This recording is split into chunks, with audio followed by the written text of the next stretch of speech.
na nagsimula noong Miyerkules pa po. Yan. Welcome po sa ating mga... Sino po yung yung tatanungin ko lang ulit dito. Sino yung ngayon lang po naka-attend ng series? Naka-attend po. Yan. Welcome po sa ating series po. Yan po, kaya pumunta ka kayo, bakit ang iting lesson, wala masyadong talayan, pasensya. Nagpaalam kami sa kanya, na medyo mag-represent tayo ng series na revival. Parang siyang week of prayer kung magtutuloy. Sa iba, revival po yun. Bago tayo magsimula, ay ihiling po uli ako dahil maliit po talaga ang pagkakasulat ko. May mga pagkakataon na hindi nakikita sa dulo, pwede po lumapit ulit. Pero sino po may Bible sa inyo? Bible po. Yan. Yan po ha. Kanina po, pinaplas sa ating screen. Mamaya, sana Bible na lang tingnan natin. Kasi yung screen, inihanda ko lang po yan sa quotation at sa mga kailangan lang ay flash. Pero mas magandang makita niyo po sa Bible at para mas mapaggulayan po natin yun. Bago po tayo magsimula, tayo po muna ay mananalangin. Let's pray. Maraming salamat, Panginoon, sa natanggap namin pagpapala. Salamat sa sabat na ito. Panginoon, sabi niyo sa Deuteronomy 32 verse 2, ang inyong salita ay parang ulan na banayad na papatak. Panginoon, banayad nawa na tumatak ito sa puso namin. At tunawin ang aming mga puso upang hindi malabanan ang inyong tulungan. Pagpalain ng bawat isa sa amin, ito'y aming sabot dalangin bukalan ng salitang tama, salitang may paggalang, at salitang hihikanan, na ang lateral ay maging milagro ng agamupan at kagalingan ng Jesus. Okay. Nakatatlong series na po tayo. I-review ko lang po, bagamat limitado ang aking oras, ay i-review ko lang po ang ating series number 1, number 2, at saka number 3, kaya kalahati na po ito. Pagkatapos po nito, uwian na. Tama, no? Siyempre, uwi na rin kami bukas, di wala na. Kaya na ulit dito. Yan. Ang ating series number 1 ay may pinamagatang lest we forget na kung saan pinag-aralan natin ang huling ulan sa konteksto ng kasaysayan ng Seventh-day Adventist, lalo na noong 1888. Second naman, yung Our Great Need, ay pinag-aralan natin na ang pinakakailangan ng church ay mahinog na ang bunga sa pamamagitan ng huling ulan. May engineer po sa huling ulan na pag-aralan natin. Yan, very good. Aganda yan. Okay, tapos po, kagabi, pinag-aralan natin what is lateral. Ano talaga yung lateral sa pinaka-malawak niyang itsura. At nakita natin na ang lateral ay... Sino mga kasagot? Ang lateral natin ay ang banal na espiritu bilang guro ng katwiran na may dalang mensahe ng ebanghelyo ng tatlong anghel na kung saan naroon ang katwiran ni Kristo upang si Kristo ay makatira sa iyo at ang buhay niya ang mapasayo upang mahinog na ang ugali niya sa iyo, and then tapos na ang gawa. Ngayon naman, ito yung ating pag-aaralan po. I-ready natin kung may Bible po kayo. Ang ating topic ngayon ay Gospel for a Thirsty Soul, o yung tinatawag na ang Ebanghelyo para sa uhaw na kaluluwa. Wait lang po. Wait lang po. May mga pagkakataon sa ating buhay na pwedeng hindi natin alam na isa tayo sa mga uhaw at baka pinipilit lang natin maging hindi uhaw, pero maaari siguro ako ang lahaw na kailangan ng Ebanghelyo. Welcome po sa mga bagong dating natin. Welcome po kayo. Okay. Naalala ko, kung ikukumpara natin, ang Isaiah 44, verse 3, ang sabi doon, ibubuhos ko ang tubig sa uhaw na lupa at ibubuhos ko ang Espiritu sa inyong mga langit. Espiritu yung pinag-usapan doon na ibubuhos. Pero tingnan niyo po itong isa. Sabi po sa Proverbs, at kagabi, tinignan natin yan, kaya mamaya natin ano po, doon sa walang mic, pwede po itong gamitin para magamit talaga natin, pakihawak lang. Wala si Brother Jacob. Okay. Sabi sa Proverbs 25:25, as cold waters to a thirsty soul, so is the good news from a far country. Kung paano ang malamig na tubig sa uhaw na kaluluwa, ganun din ang Ebanghelyo mula sa malayong lugar. Pero sa Isaiah 44, verse 3, makikita naman natin ang banal na Espiritu ay bubuhos. Dito naman, ang magandang balita, ang Ebanghelyo, ang parang tubig. Ibig sabihin, kapag hihingi ka ng latter rain, ang kukunin mo ay ang gospel. Kasi pag nandoon, ituturo na ng Holy Spirit ang katotohanan. Pero may mga pagkakataon na aminin natin sa hindi. Tingnan niyo po. Aminin natin sa hindi. Kung kayo magsa-survey, 1 to 10, 1 to 10 po, 10 ang pinakamalakas, ang pinakamataas, 0 ang pinakawalang-wala. Magtatanong ako ng puso sa puso.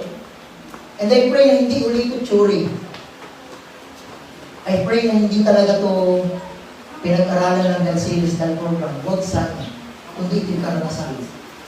Magtatanong muna po ako, sa 1 to 10, kayo sumagot, gaano kahalaga o gaano na-appreciate? Kasi tingnan niyo po, paano ma-appreciate ang cold water? Sa verse na yan, paano ma-appreciate ang cold water? Paano mapapahalagahan yung tubig? Sa verse na yan, kung uhaw lang, wait na po. Ibig sabihin, kung hindi uhaw, mahirap uminom ng. Pero dyan, ma-appreciate natin ang gospel kung tayo mismo ay nakakaranas ng ating tunay na pangangailangan. Pero sa 1 to 10 po, gaano kahalaga sa mundo o gaano pinapahalagahan ng mundo ang Ebanghelyo? Sa 1 to 10. Sa tansya lang, hindi naman natin saktong alam. Pwede ba natin sabihin 10, ganun kahalaga? Ang Ebanghelyo? 7. Wow. Sika? 5. Alam nyo, pwede kong sabihin na 0. Pakita ko po sa inyo kung bakit. Tingnan nyo to. Mas madali lang sabihin, I love you Lord, I love you Lord, I love you Lord. Pero pag nandyan yung pinaka hindi mo gusto na tao, nawawala si I love you Lord. Hindi po yun pang downgrade sa tao. Take note, hindi po. Pero posible. Isa pa, kung talagang mataas ang appreciation ng tao sa gospel, bakit hindi pa natatapos ang gawain? Ito po ay simple evaluation lamang. Hindi ito paninira. Bakit mas madali lang sabihin, magmahalan tayo, pero pagka yung mga kalaban natin ng ating nakakasalamuha, parang mas madaling sabihin kesa. Kaya po importante makita muna natin, ang question lang ay, bakit nga ba maraming tao ang hindi nakaka-appreciate ng gospel? Eto po, i-check muna natin. Unang dahilan, mag-isip tayo ng mga dahilan, bakit nga ba hindi na-appreciate ang tao ang gospel? Unang dahilan, sa tingin niyo po, bakit kaya? Sabi ko po, ulitin ko lang po ha, gaya ng sinabi ko ng Merkules, sa mga bago po, gagawin natin itong parang klase. Kaya mangyayari po nito, kakausapin ko po kayo talaga. Kasi lang paraan, kung school ito, dapat school talaga. Ngayon, yan, and there. Mas pinahalagaan niya sariling buhay kaysa nagbigay ng buhay. Ay, very good, maganda yan. Another. Busy. Okay. Ano kaya? Ano kaya? Joseph. Tatay ni Jesus. Si Joseph. Okay. Bakit po kaya? Bakit kaya hindi masyado napapahalaga ang Ebanghelyo? Dahil mas pinatutunan nila ang kanilang wala sa ang bagay. Wala sa ang bagay.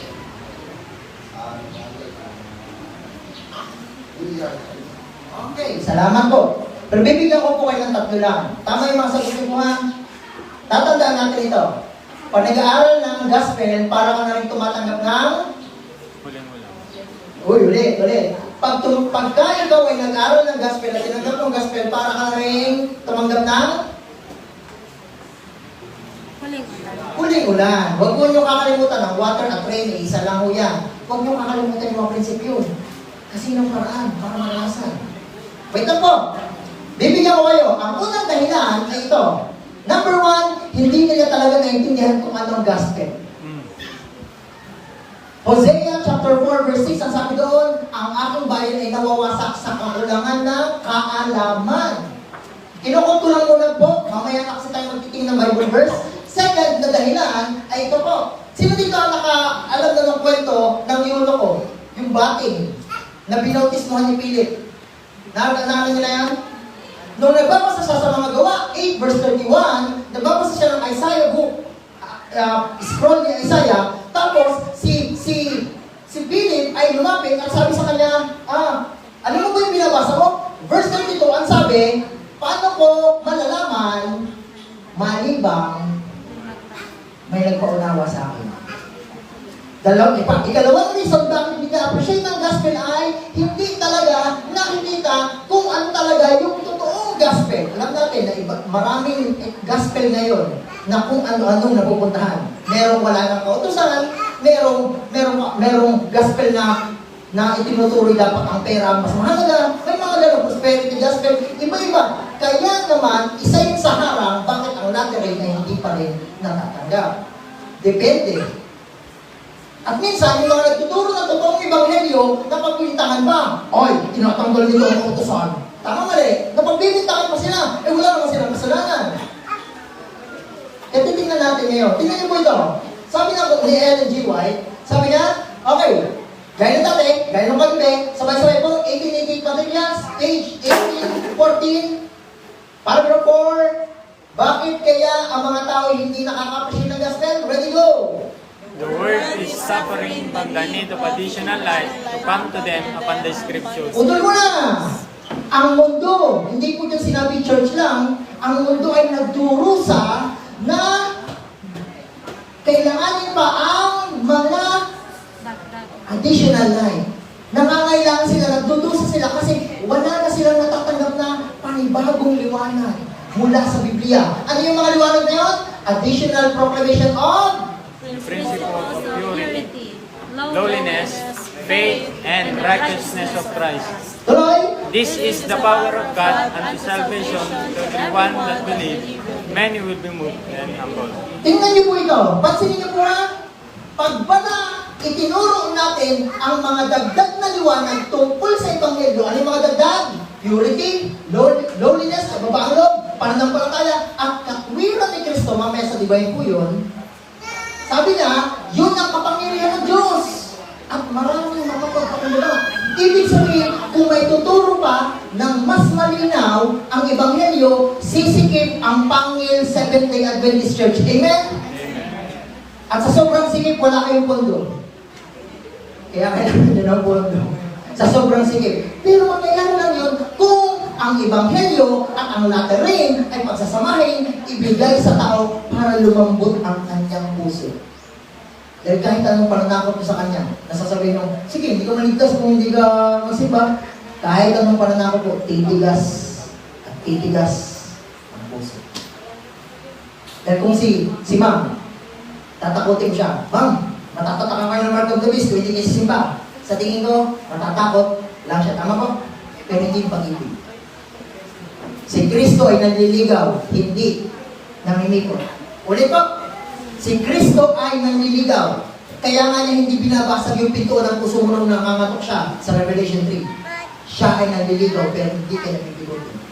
Dahil gusto niya na nag-decision ka. Dahil gusto niya. Mas maganda yun. Ngayon, tingnan natin, ang patatlong dahilan, bakit nga ba hindi, ay ito po. Punta tayo sa Matthew. Yan na, babasa na po tayo. Matthew chapter 9. Kung sa iba, gusto agad Baka may mga tao dito, bakit nagpapaligid-ligid ka pa? Eto ba, magpapaliwanag mo ko? Ako teacher at gusto ko po na malinaw ang ebidensya. Okay lang po yan. Okay lang po. Yan. Kaya kung gusto niyo agad mag-jump, konting patience. Saglit lang po. Nakatawa ulit si sister. Parang nawala yung kapatid niya po. Nandito siya. Ayan! Nakalaw yun. Nakalaw yung ako. Inahanap ko, wala. Okay. Nasaan na po yung right dito sa kabila? Yan. Pakibasa po. Matthew, chapter 9. Ito yung patatlo na dahilan bakit hindi appreciate ang gospel. Matthew chapter 9, verse 11, sorry. Matthew chapter 9, verse 11. Tingnan natin. Pakibasa po.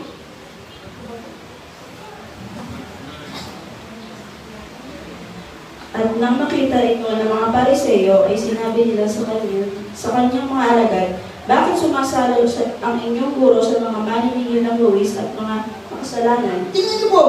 Ano ang sabi ng mga Pariseo nung nakita nilang si Jesus ay kumakain kasama ng mga tinuturing nila makasalanan? Bakit siya naisali doon?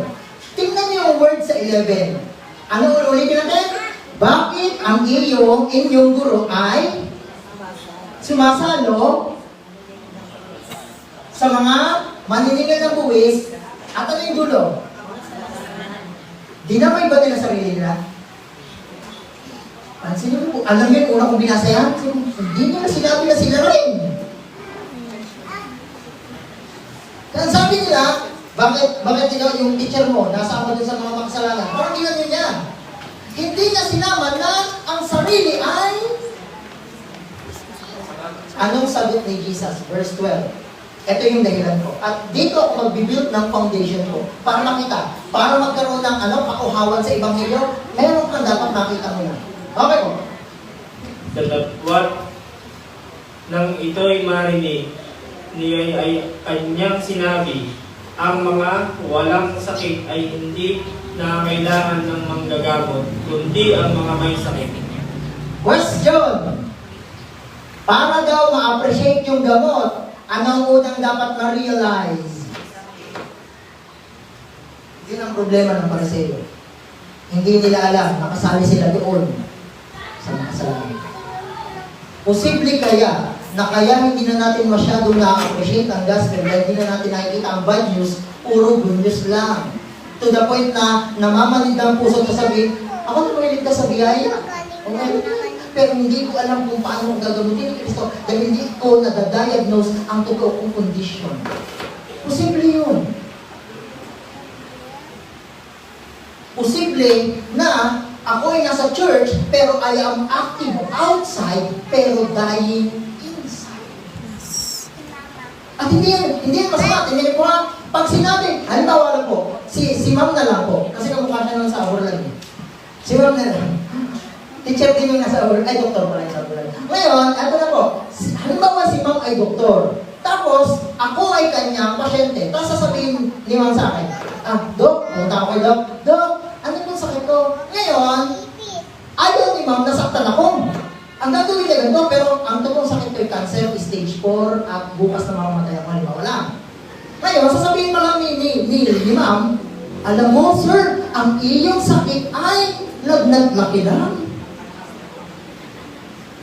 Sa tingin niyo, natulungan niya ako.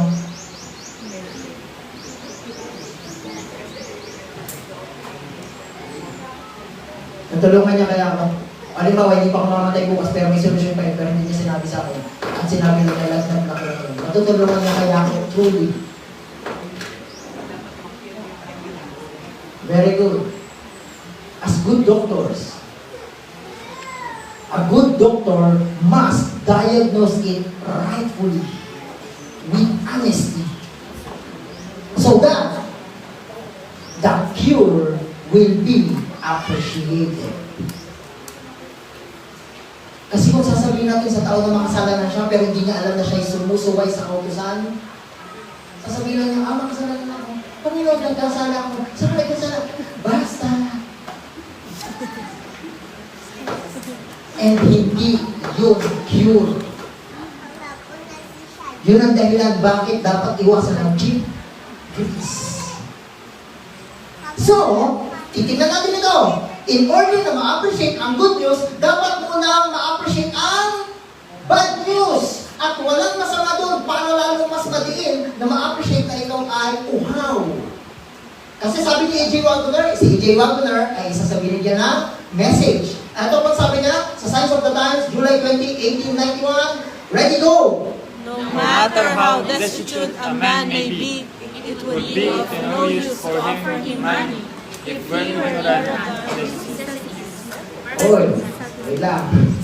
Ang sabi po dyan ni Wagoner, paingin lang natin, bigyan mo man ang isang tao ng maraming pera. Kung hindi niya na-appreciate yung value noon at nasatisfy na siya sa kanyang kondisyon, value wala yun. Parang ito, ang papas po ay medical service din po siya. Halimbawa, pumunta siya dito sa inyong lugar. Tapos wala naman talaga may sakit. Pero dito namin isusupply lahat ng gamot. Possible bang ma-appreciate yung mga gamot? Saan yung ma-appreciate? Therefore, pag hindi alam ng tao kung gaano siya kalala, kung gaano siya ka-hopeless in himself, value wala yung pagsasabi mo, huwag ka naman yun, huwag ka naman yun. Sasabi niya, kahit naman walang Panginoon, ang meron, kaya naman ako. Kung hindi niya makikita yung need niya. Kaya dalawang, ang presentation ng gospel ay, ipakita mo ang problem, at ipakita mo rin ang hindi pwedeng solusyon. Kapag ginawa mo yung solusyon, parang nagbigay ka ng pagkain sa isang busog, isusuka lang niya yun. Tama ba? Need na dalawa. Wag aalis mo nga. Sana laging balance ang mga taong magpe-present ng gospel dito. Hindi puro problem. Hindi rin puro solusyon. Kundi, merong problem talaga, pero merong solusyon. Ngayon, tingnan natin ang problem at saka ang solusyon. Okay na po? 30 minutes pa ako. Okay, punta tayo sa Luke chapter 2. Titingnan natin yung gospel talaga doon. Luke chapter 2. Kasi yung word na Shibuya ng Proverbs 25:25 ay tidings. Luke chapter 2, verse 10. Tingnan natin mga sa Luke chapter 2, verse 10. Tingnan natin isa-isa. Okay. Luke chapter 2. Tingnan natin yung news muna. Good news, di ba? Sabi, kung babalikan niyo po ito, tingnan po. Kung babalikan natin, good news. Hanapin natin yung news. Pag sinabing news, balita na ba yan na may nangyari o mangyayari pala pag news? Ha? Nangyari na. Yan ay ibibiin ko ngayon. Sometimes, may mga gospel tayo na parang good advice, hindi good news. Na parang ganito. May gagawin ka muna bago lumapit sa Panginoon. Parang ganyan. Pero titingnan natin muna ngayon sa oras na ito. Okay. Tingnan natin. Luke chapter 2. Sino gusto bumasa? Luke chapter 2, verse 10 po tayo. Hanapin natin yung mabuting balita dyan. Luke chapter 2, verse 10. Sige? Tingnan niyo po ito. Maraming points ang Luke chapter 2, verse 10. Isa-isahin natin kasi may oras pa. Luke chapter 2, verse 10, ang sabi dito, at sinabi sa kanila ng anghel, huwag kayong mga takot sapagkat narito, dinadalhan ko kayo ng mabuting balita na malaking kagalakan na siyang sasabuong bayan. Okay. Number 1 point na makikita natin dyan ay yung angel ang may dala ng... Tama ba? Pero nung sa unang sabi niya, Huwag kayong mga sa mga nagpe-present ng gospel, ang una niyang huwag gagawin ay takutin ang kanyang. Kasi yung unang sabi niya, huwag kayong matakot. Therefore, ang gospel ay hindi nananakot. 1 John 4:18, ang sabi doon, there is no fear in love. Sa mga tao na ipinipresent ang gospel na parang nakakatakot, hindi pa niya alam ang tunay na gospel. Wala na ni Mama. Dahil sabi ng angel halina no. Tapos, padama, yung kabaliktaran ng takot, anong sunod? Wala na ni Mama. Ang sabi niya, ako'y may dalang na ano? Nagpo-produce yun ng joy. Alam niyo ba kung saan ko nabasa yung pwedeng joy? Restore unto me the joy of salvation. Psalms 51 verse 8. Ibig sabihin, ang gospel ay cure sa depression talaga. Pero minsan natakbo agad tayo sa psychologist. Wala bang power si Jesus? Hindi ba si Jesus healer of my soul? Meron kami nakausap. Na-depress ang tao. Sabi niya sa akin, pwede ko ba akong bumalik ng church? Sabi ko, nung babatingin na yung babae na nangalo niya, sinabi ko ni Jesus na, umayo ka at huwag ka na magsimba. Diba? Diba? Kasi makasalanan ka. Gano'n ba? Hindi. Sometimes natatakot na tayo. Hindi na ako karapat-dapat sa church kasi ako ay nagkasala. Pero ang gagawin pala ng gospel ay bibigyan ka ng joy ulit para matanggal ang iyong depression. Dahil naniniwala ko, ang last day, ang sakit ng mundo ay depression. Gagamitin ka, lalo kung hindi ka makamove on. Yun ang gagawin. Pero, sa verse na yan, wala pang sinasabi tungkol sa gospel. Tama? Sa verse na yan, sa verse 10, nakita niyo ba sa verse? Meron namang nakalagay sa gospel. Wala pa. Uy, may mga masugid na nagganto talaga. Tinitingnan yung verse ha. Very good. Masaya ako dyan. Verse 11, sasabihin ako anong gospel. 11, sapagkat pinanganak sa inyo ngayon sa bayan ni David ang isang tagapagligtas na siyang ang Kristo ang Panginoon. Okay, wait. Nakalimot ba ako? Nakalimot ako yun. Wait lang. Sa verse 10, sinabi na may ibibigay na mabuting balita. Sabi nyo kanina, pag sinabing news, nangyari na. Sa verse 11, nangyari na ba yung news? Ha? Nangyari na hindi? Past tense na. Ibig sabihin, ang tunay na gospel ay kung anong nangyari. News kasi, hindi mo pwedeng sabihin na ganito. Magpupunta ka sa oy, good news! Meron tayong pagkain! Wow, gutom na gutom ka na. 3 araw ka hindi kumain. May pagkain tayo! Ano yun, nasaan? Nandito! Di ang iisipin mo na lang, kakain ka na lang, tama? Pero pag tingin nyo, ikaw pa magluluto. 3 araw ka na. Parang nanghina ka ulit. Hindi rin news. Good advice po yun. Pero pag good news, may nangyari na. Pero tingnan niyo po ito. Ito na. Ano ang good news? Sa ngayon sa 11. Pinanganak ang... Yan, i-note natin yung word na tagapagligtas. Pagka narinig niyo yung salitang tagapagligtas, anong ibig sabihin nito? Pag tinawag ang isang tao na tagapagligtas, ano ibig sabihin yun? Sa inyo po, ano ibig sabihin yun? Pag sinabing Savior,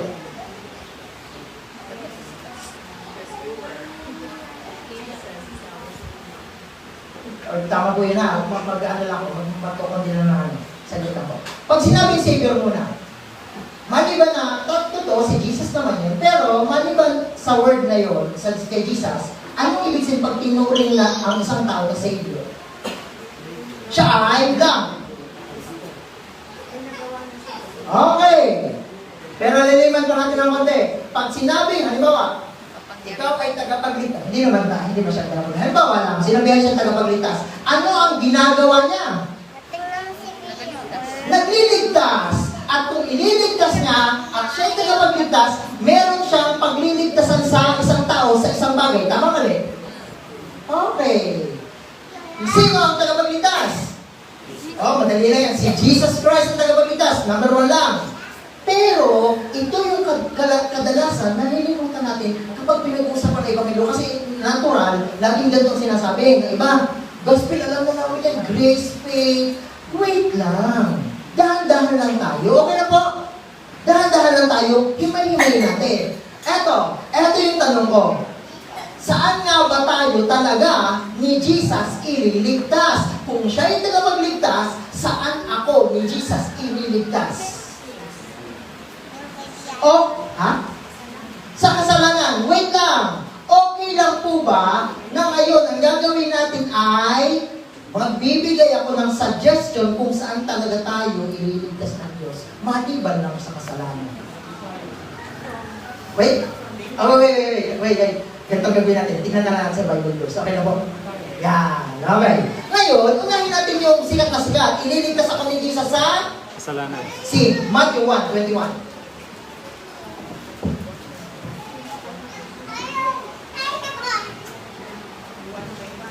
Sa Matthew 1:21, basahin po natin. Alam kong common na to. Pero may mga pagkakataon na hindi natin siya nabubulayan ng ayos. Sino na may ready na mic? Ready na? Doon tayo sa dulo, okay lang sister, yung nakapink na nakasalamin na ano. Okay lang ba? Okay. Ito po ang sabi.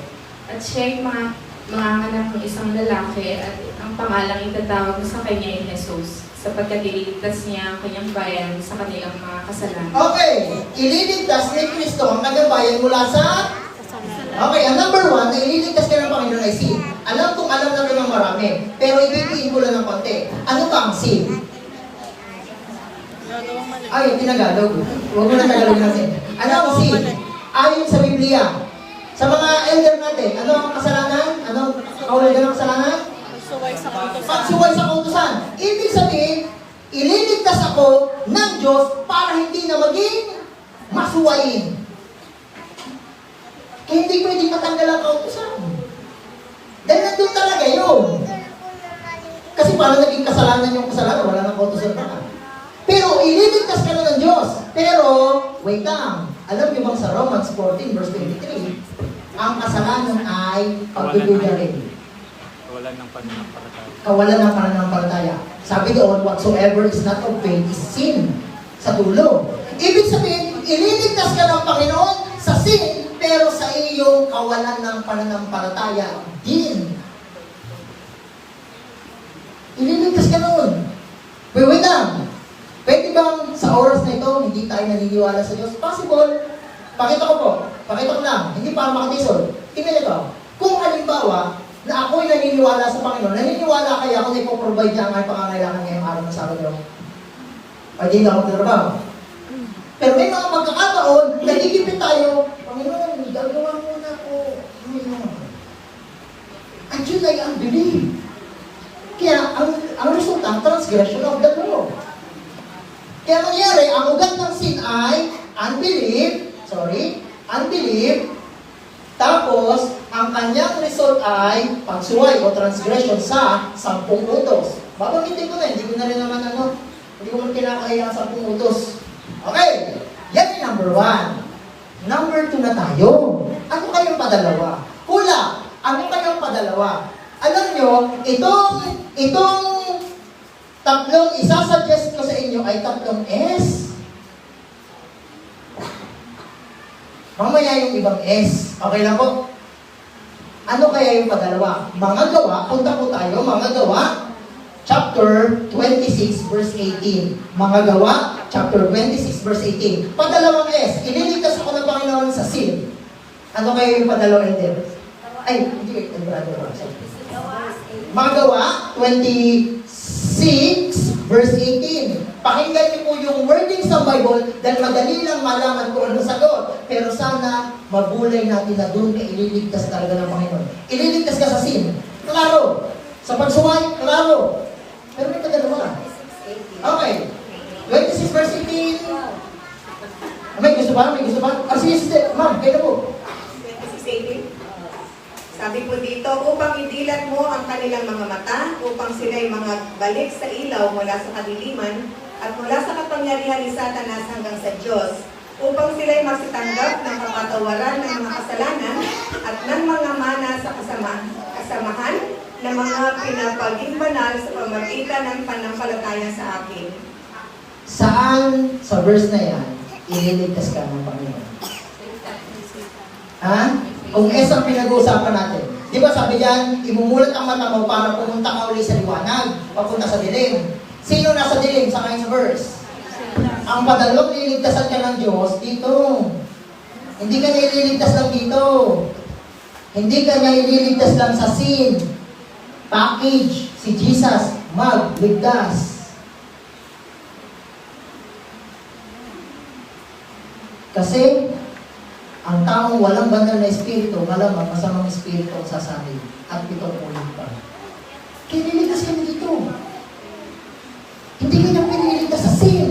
Kundi gusto ka niya iligtas pati sa promoter ng sin. At ang promoter ay ito.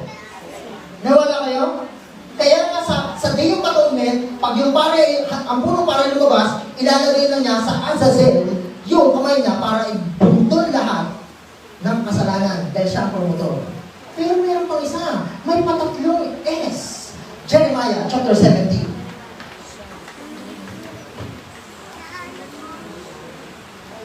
Dito ka niya ililigtas pa. Jeremiah chapter 17. 17 verse 9. Saan kayo ililigtas? Dito, sa verse 9. Uy! Ako na-encourage, humana sa tulong. Nagbabasa na ng Bible, nag-aaral na. Maraming salamat po. Yan. Okay. 17 verse 9. Sino gusto bumasa? Okay.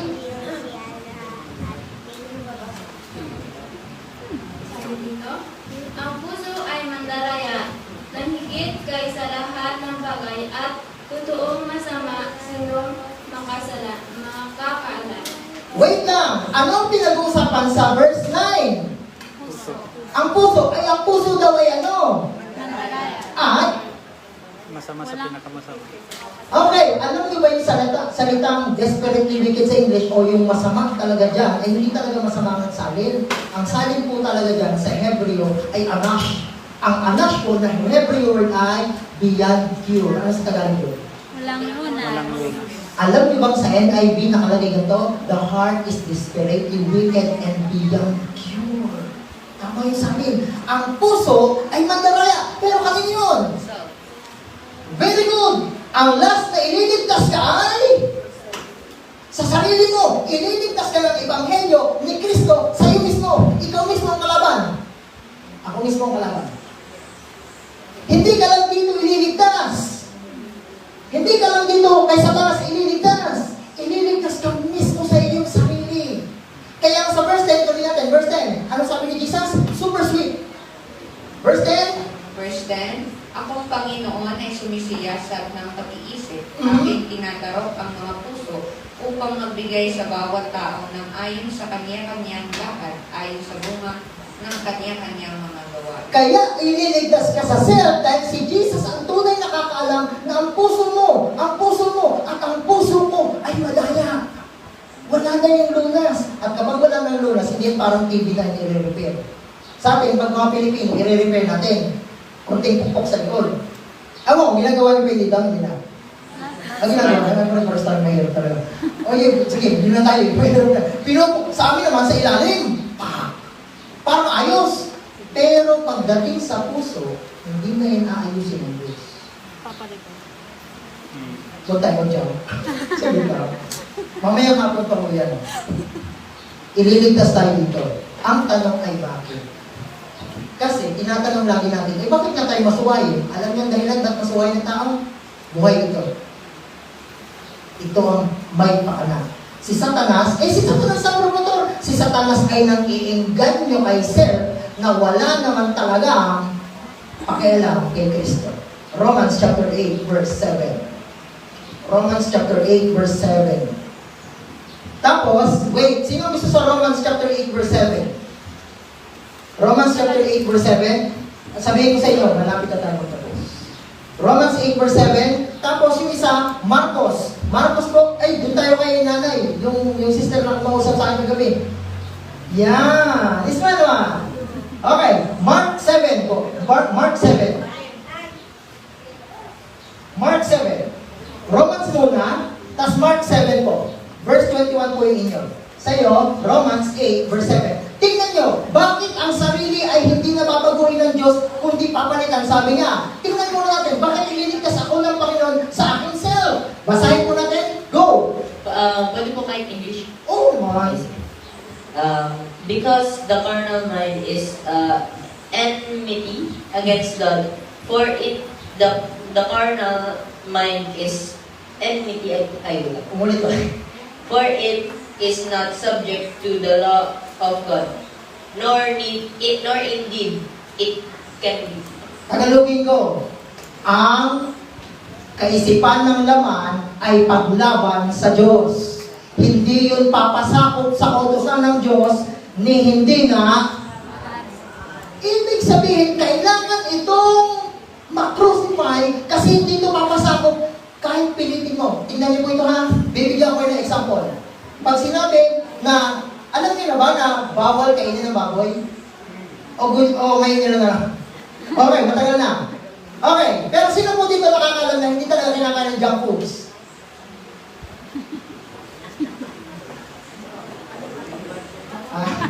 Wait na po. Kukuha lang ako ha, huwag tayo mag-focus sa junk foods. Ipapakita ko lang. Mas madaling sabihin kay Sel na huwag ka nang kakain ng baboy. Okay, hindi ako kakain. Pero piatos, oo. Dahil si Sel ay hindi talaga papasakot.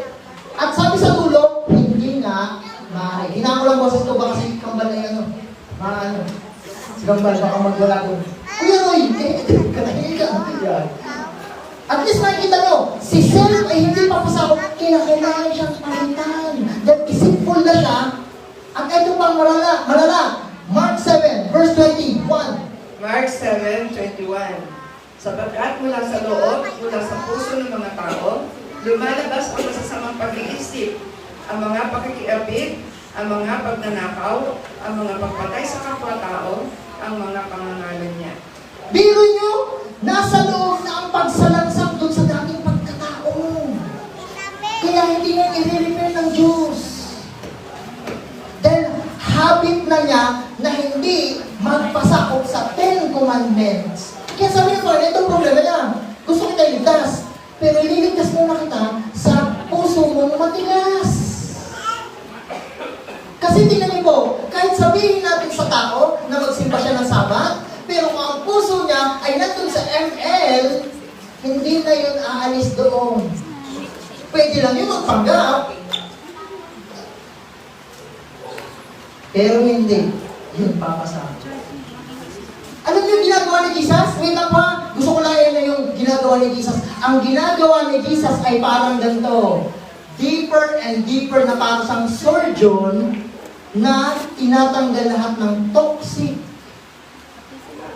Huwag ka sanang lumaban sa kanya. Huwag mo ako operahan, huwag mo ako operahan. Hindi. Relax. Para matanggal ko lahat. Huwag kang lumaban. Kung makita mo ang sin mo, huwag mo labanan ng Diyos sa pagsabing, tatanggalin mo yan.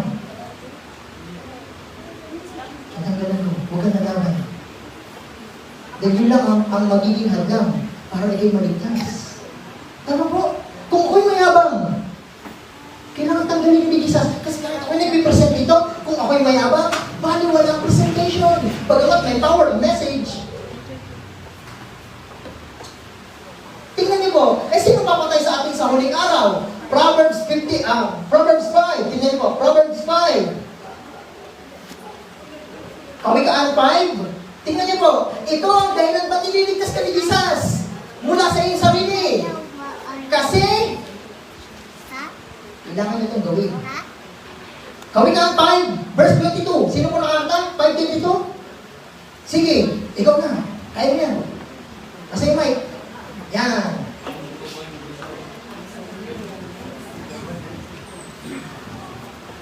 Hello?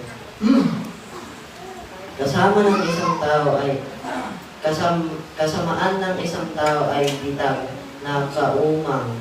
Siya ang magduro sa sariling kasalanan.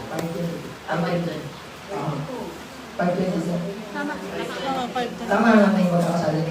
Magandang balita ng langit.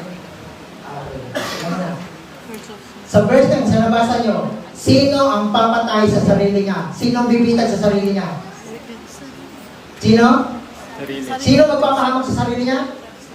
Doon kayo ililigtas ni Jesus. Ang sinasabi na, kaya kita ililigtas dahil ipapahamak mo ang sarili mo. Kaya pala may masusunog sa impyerno ay dahil sila ang umili noon. At sinasabi ni Jesus, wag! Hindi kita... Alam niyo bang iiyak si Jesus pag hindi ka naligtas? Jeremiah 9 verse 1, ang sabi doon, iiyak si Jesus araw at gabi pag hindi ka naligtas. Ganun kanya kamahal.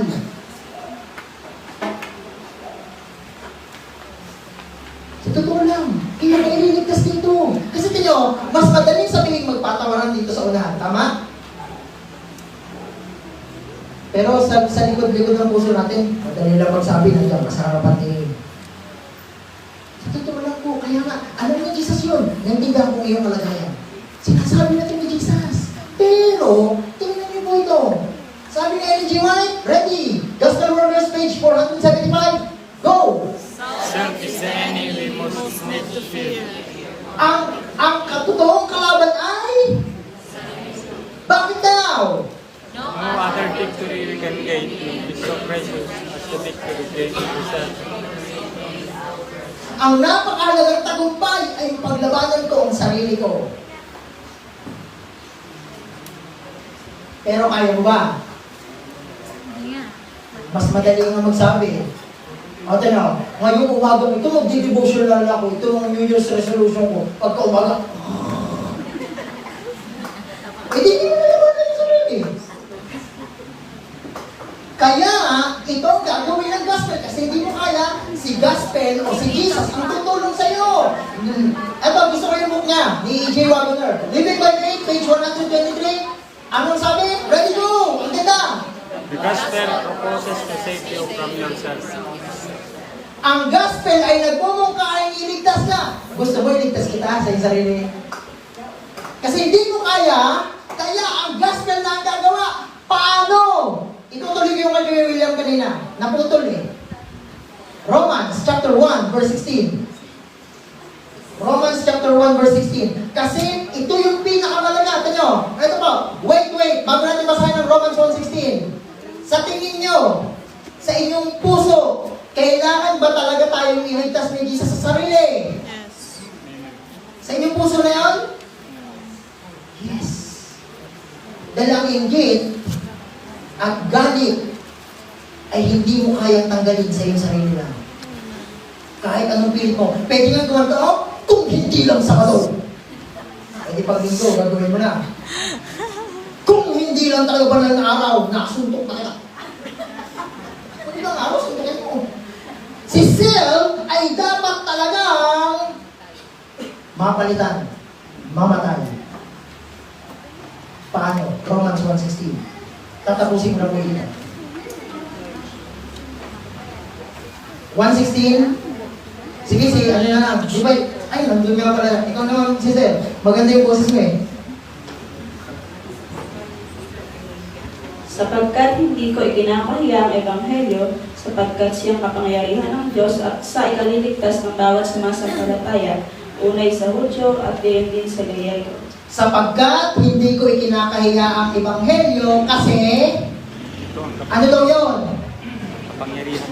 Yun ang kapangyarihan ng Diyos sa ikaliligtas. Ibig sabihin, paano kayo ililigtas ng Diyos? Sa verse na yan. Ililigtas ako ng Diyos sa pamamagitan ng...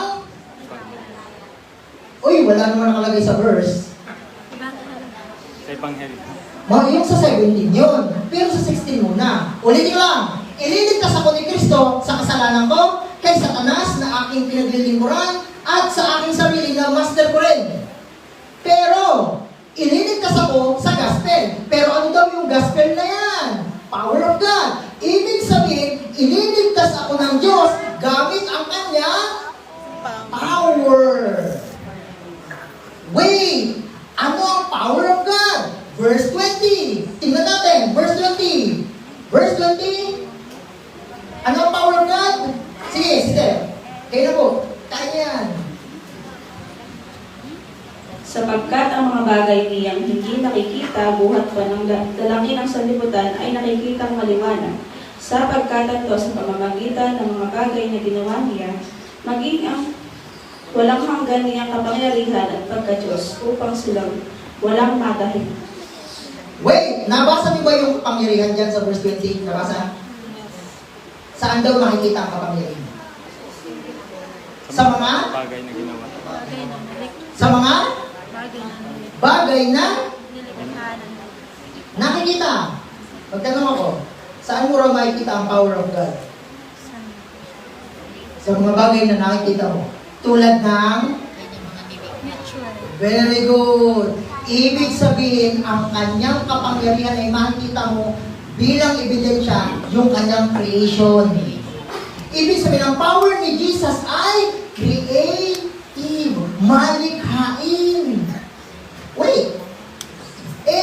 Kung ililigtas ako ng Panginoon, ang dapat kong tingnan na ilustrasyon ng damo.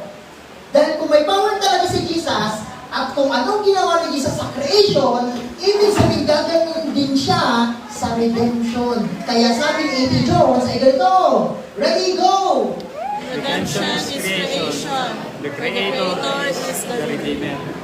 Ang paglikha ang ilustrasyon ng Ebanghelyo. Mamaya natin titignan. Sorry.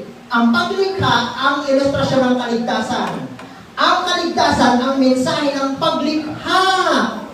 Bakit? Dito papasok, ito ang sinabi niya. Kaya pag si Jesus ay nagligtas sa'yo, ililigtas ka niya, yung gamit yung kanyang malikhaing kapangyarihan. Kasi kaya mo bang baguhin ang sarili mo?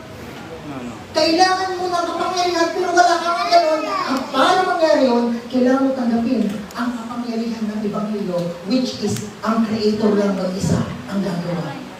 Hindi mo siya tutulungan. Minsan natin, magtulungan kami ng Panginoon. Creator ka rin ba? Kaya niyo bang mag-create wait lang. Kaya niyo bang mag-create ng buko ngayon? Sabihin niyo na gamit ay salita lang? Di ba nag-create ang Panginoon, gamit ay salita lang? Kaya ba natin? Tingnan niyo, pag sinabi kong maging blue ang tiles na ito, magiging blue? Magiging blue ito, pipinturahan ko eh. Ang Diyos ay hindi gagamit ng magic. Kasi creator siya. Kaya ang gagawin niya ay i-create niya yung something na wala sa iyo. Yun ang paraan kung hindi mo lang lalabanan. Mamayang hapon, yun ang tatalakay ko. Paano siya gagawa? Kasi, tingnan niyo ito mga sunod-sunod na verse. Patunayan natin na tama si A.T. Jones sa pagsasabing ang redemption ay creation at ang creation ay redemption. Tingnan niyo po yung mga verse na sunod-sunod. Gagamitin ko na. Tingnan mo, Ephesians 2 verse 8. Ligtas tayo, for by grace we are saved through faith and not of your works. It is the gift of God. Kaligtasan hindi. Kaligtasan lang, redemption. Pero pagdating sa G's, sa Efeso 2 G's, for we are His workmanship created in Christ Jesus. Minsan nahihirapan tayo gumawa ng good works kasi galing sa atin yun, hindi yung good. Pero kung siya ang gagawa, kung papayag ka lang, magiging mabuti ka talagang tao. Tingnan, isa pang verse. Ito, pag tinanggap mo yung bagong buhay na kay Kristo, sabi na, and that ye put on the new man, which after God is created saan? In righteousness and true holiness. Ang salvation at ang creation ay laging magkasama yan.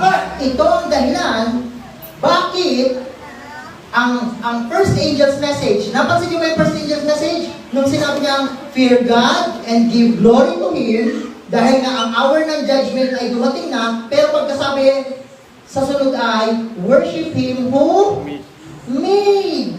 Sambahin niyo ang gumawa.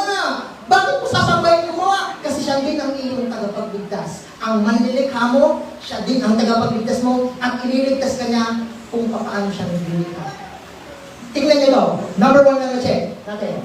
Nung nagdilim, yung unang araw ng creation, nung sinabi ng Diyos na magkaliwanag, nagkaliwanag o hindi? Kaliwanag. Nung sinabi ba niya yun, sinabi ba niya na parang ganito, magkaroon ng liwanag, bumbilya, ihanda nyo na, fluorescent, go. Ganun ba? No! Yung pagsabi niya, may power. Pag ako nagsabi, gagawin ko pa. Siyempre, pag sinabi ko maging kulay red ito, pinturahan yun. Pero ang Diyos hindi. At hindi magic. Tandaan, hindi gumagamit ng salamangka ang Diyos. Bawal yun. Yun ang kanyang power. Kaya Savior siya. Mamaya, gagamitin natin ng praktikal. Eto pa, tingnan niyo ito. Awit. Punta po tayo sa verse natin ngayon. Mga awit, chapter 33, verse 9. Verse 9. Tama. Verse 9. Tingnan niyo po. Kaya kung tatanungin natin, ano ang panligtas ng Diyos? Tingnan niyo po kung anong panligtas ng Diyos. Awit 33, verse 9. Sige, tingnan natin. This was verse 10 po. Will not be like a horse. 33, verse 9. Nandun na? Ikaw na lang. Sige. Sapagkat siya ay nagsalita at nangyari. Siya ay nagutos at tumayong matatag. Okay, pag nag-utos daw ang Diyos, gamit ang salita, nangyayari hindi. Ibig sabihin, para iligtas ka dito sa sin, para iligtas ka kay Satan, para iligtas ka kay self na hindi papasakop sa Diyos, ang gagamitin niya ay salita. At yung salita niya, malikain yun, huwag mong tulungan. Minsan pag nagbabasa ng Bible, ako ang tutupad dito, ako ang tutupad dito, ako ang tutupad dito. Eh, yung nagsabi ngayon mga Israelita, kami ang tutupad ng mga sinabi mo, Exodus 19 verse 8, nangako pa sila, nangyari ba? Hindi, naggaganto pa sila naman. Nung sumayaw na sila sa harapan ng mundo. Ililigtas ka ng Diyos gamit ang salita. Kaya tama yung sabi ni Brother Capon, salita. Ang salita kasi ng Diyos, hindi ng salita ng tao, malikhain. Ito ang dahilan bakit ayaw ni Satan magbasa ka ng Bible. Kasi alam niya, pag pinaggulayan mo at tinanggap mo ang salita, magiging Kagaya ko ni Kristo. kapangyarihan ng salita. Dahil ang salita ng Diyos ay malikhain. Last verse natin. Psalms, mga awit 51. Verse 10. Tingnan niyo ba? Wait lang po. Wait lang, bago natin basahin. Okay na ba mag-request na lang ako tagabasa? Siya. Okay na po. Yan.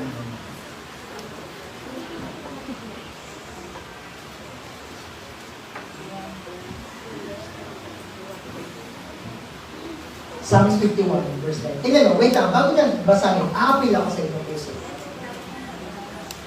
Ang ating mga puso ay may lunas bang magbago? Nahiling ko po. Ay, tama si Elder. Hindi pa si Okay. Ang puso ba natin, sangay sa Jeremiah 17, siya may sabi, ang puso ba natin, yung totoong tayo, may pag-asa ba yung magbago? Ang sarili, yun ang pinamumugar ng puso. May pag-asa pa magbago?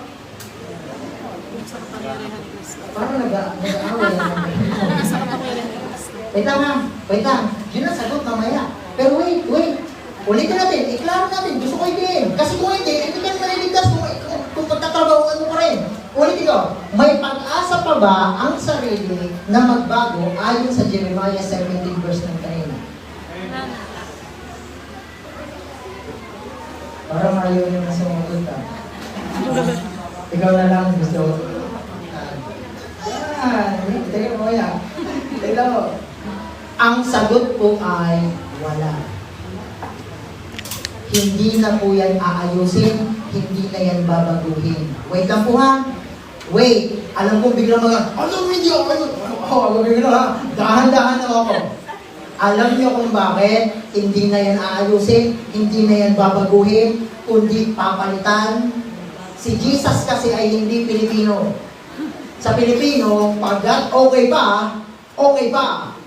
Para sa akin si Jesus Amerikano. Kasi pag Amerikano, pag sira na, hindi na yan, no? Pero pag Pilipino, ay maayos mo ito. Tama? Tingnan niyo po ito. Si Jesus ay hindi na aayusin yung dati mong ikaw. Papalitan ng bagong ikaw. Pakibasa po. Likhaan mo ako ng isang malinis na puso, O Diyos, at magbago ka ng isang matuwid na espiritu sa loob ko. Ano ang unang salita ni David? Kung aayos-ayusin pa yung dating ikaw, bakit pa niya sinabing likhaan? Hindi niya sinabing, i-repair mo ang aking puso. Likhaan. Alam niyo ba, wait po, alam niyo ba yung word na likhaan, create, sa English, ay sa Hebreo ay bara. At yung word na bara ay ginamit po sa Genesis 1:1. Sabay-sabay! In the beginning, God created the heaven and the earth. Nung nag-create pa ang Diyos, meron na wala pa. Ibig sabihin, ang word na creation, ang power ng Diyos is to create something out of nothing. Kaya kung papayag kang sabihin mo, Panginoon, madumi ang puso ko. Kakanay na lang sa simbahan, kimismis ako. Palitan mo ito. Ilan to? Hindi galit si Jesus. Wait, ayokong makita ninyo na galit si Jesus. Hindi siya galit.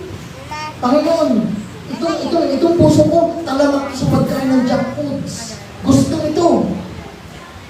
Ang sasabihin ni Jesus, I will create. Payag ka? Nagpo-propose siya. Propose ay, anong word? Pag-propose? Di ba ganito yun?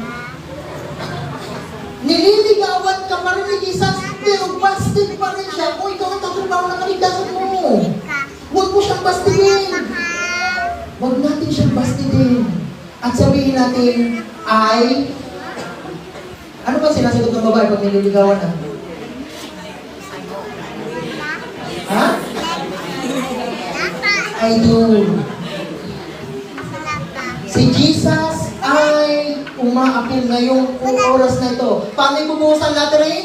Ibubuhos siya kung tatanggapin mo ang gospel. Pero ang gospel ililigtas ka dito, dito, dito. Pero mangyayari yun kung hindi mo lalabanan siya at ang kanyang malikhain sa iyo. Last quotation. Ready. Sabi ni E.J. Wago na naman, gusto ko itong taong to kasi binigyan siya ng Panginoon ng hindi siya kundi ang Panginoon. Ready, go! God does not try to bring goodness out of evil. God, wait lang. God does not propose to try to bring goodness out of evil. Hindi niya nasasabihin, yung iyong puso, babaguhin niya para maging mabuti. Hindi niya yung gagawin. Masama na talaga yun. Ano sunod? And He never can evil good.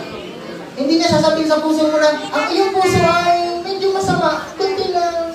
Hindi. Ang sasabihin niya, ang iyong puso wala nang lunas. Kaya meron akong bagong puso. Gusto mo? May reserve ako sa'yo. Gawa na yun.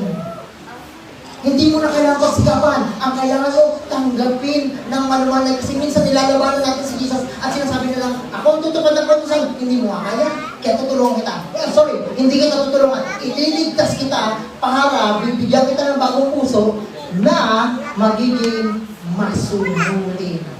At aalamin natin mamayang hapon kung ano yung puso yun. Sigurado ko hindi inyo yun at akin yun. Last na. Ano ang gagawin niya? Ready, go! What He proposes to do is to create a new heart in man so that good can come from evil. Yan ang gagawin ni Jesus. I-create ka niya a clean heart para yung dating ikaw ngayong 2024 ay hindi na magbalik. Alam ko, dumadanas tayo may mga kagalit. Tama ba rin mo? At walang unity sa church pag ano. Pero may solusyon. All along. Ang gospel ng creative word. Kung papayagan mo sister, kung papayagan ng bawat isa, mangyayari po rin. Wala itong kinalaman sa denominasyon. Kung papayag ka, magiging ikaw bagong nilalang. Kung naniniwala ka, ang Diyos ay nakapaglikha gamit lang ang ikaw wala. Siya meron. At yun ang lahat. Muli, pagpalain tayo.